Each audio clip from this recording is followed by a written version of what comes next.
Yeah. You see, they've had this decade of the brain. They are pouring literally billions of dollars into neuroscience research. A lot of it is design and how to control people's thinking.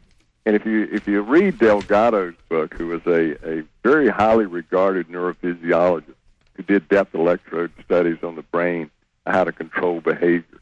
And in his book, he said the last refuge of the individual is his own mind, and they're after that. They want that last refuge, so your thoughts will no longer be your thoughts. And they're using this massive investment in neuroscience to figure out how to do that. And a lot of these techniques are what they're doing, things to make people apathetic, things to make people... You know, I have a friend of mine who worked for the NSA as a debriefer of Soviet defectors.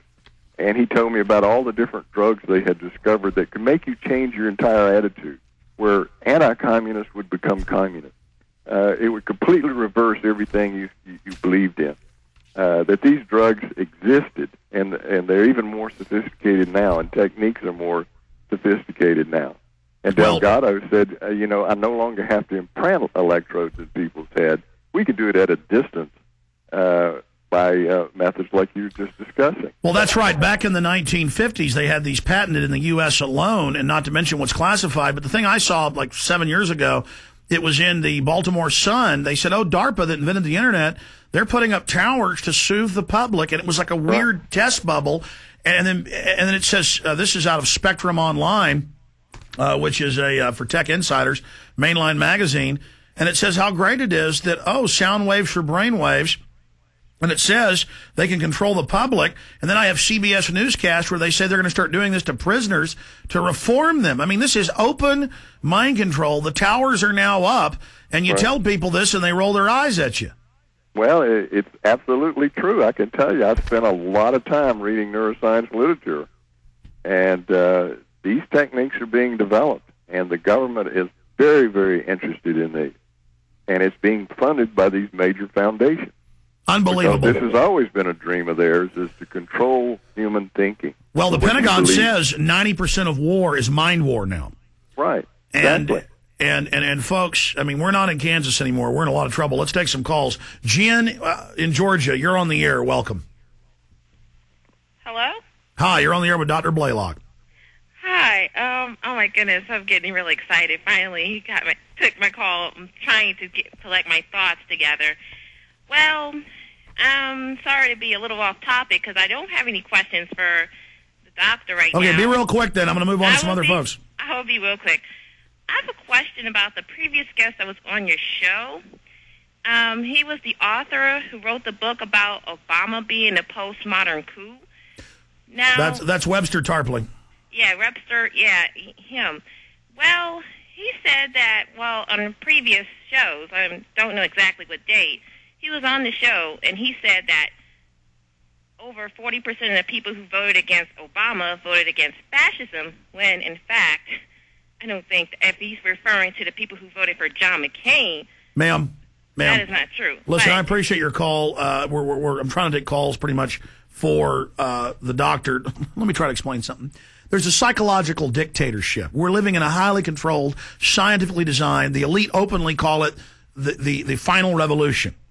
Okay, where, in the words of Bertrand Russell, who said they would inject us with mercury to brain damage us at birth, he said a rebellion by the proletariat, the general public, would be as impossible as a rebellion of sheep against the practice of eating mutton or lamb chops.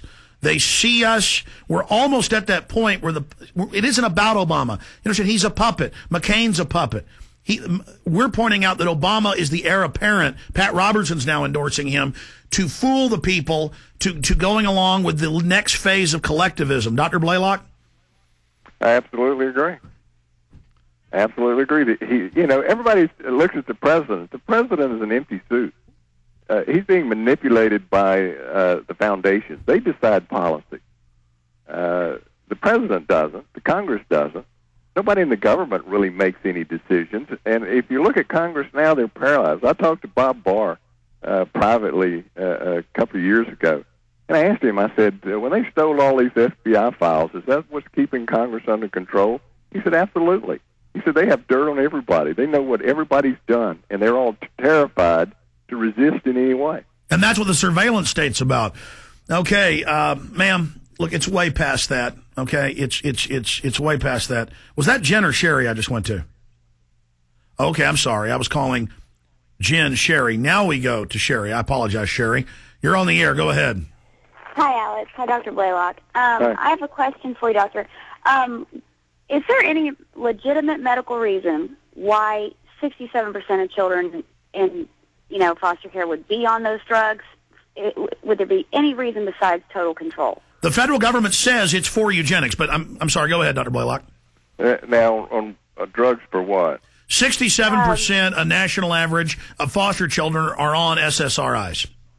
Oh, yeah, and, if you look in the physician's desk reference, it says that children shouldn't be on SSRI, that they induce psychosis, they induce a higher incidence of suicide, homicidal thought patterns, so they know that.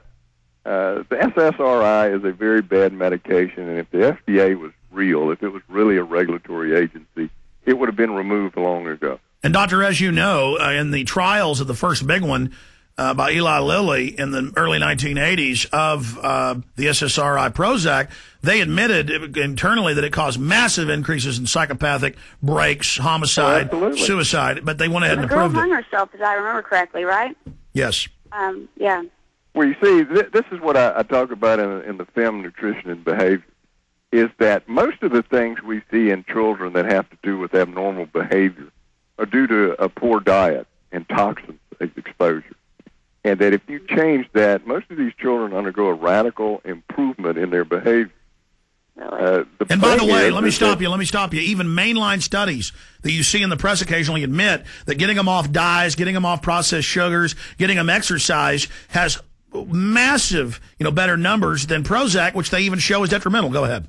Well, all this is in the mainline peer-reviewed journals. It's not, from something in alternative medicine. This is in mainline medicine. Did you see the latest? The fact that most physicians don't read this. Did you see the latest? They don't read the research journals. They're not even aware of this. Did you see the latest number from 2008 that 100 million prescriptions for SSRIs in 2008 in the U.S.? Oh, absolutely. And when Bush had the program where it was going to have all the children examined psychologically and have them placed on medication if they needed it. New freedom. This is absurd. That's not the function of the federal government, to have people psychologically evaluated and placed on medication. But that's something as dangerous as SSRI medication. But that's what the eugenicist Aldous Huxley, whose brother later ran the UN, Julian Huxley, who became the head of the Eugenist Society and the head of the Transhumanist, he said they would drug the public. That's where THX 1138 and Brave New World come from, because that was the plan, and now they've got 100 million people on them. Sure. I mean, in the book Brave New World, they talked about the drug Soma, and that you would calm people down, and then you'd have another drug to excite them when you wanted them excited, and when you wanted them apathetic, you put them back on the Soma again. And now they even have an SSRI on the market, Doctor, called Soma. Absolutely. And his book, Brave New World Revisited, goes into the nonfiction description of all of these things. Hold on, Doctor. We're going to skip this break for PrisonPlanet.tv viewers. Stay with us, ladies and gentlemen. Infowars.com. Have you ever thought about what's in your shampoo? I'm going to skip this break, Network. Okay, thank you. Anything else you wanted to add, Sherry in Texas, to Dr. Blaylock? No, that was it. That pretty much answered my question for me. Thanks. Okay, thank you. Robert in California. Robert, you're on the air. Go ahead. Yeah, hello? Yes, sir. Hi, Dr. Blaylock. I have a question regarding vaccines. What would you recommend to people who've already taken vaccines, like natural chelation, natural therapy, something along those lines? Well, if you've taken vaccines that have mercury, I would recommend being tested for mercury. Right. How about people who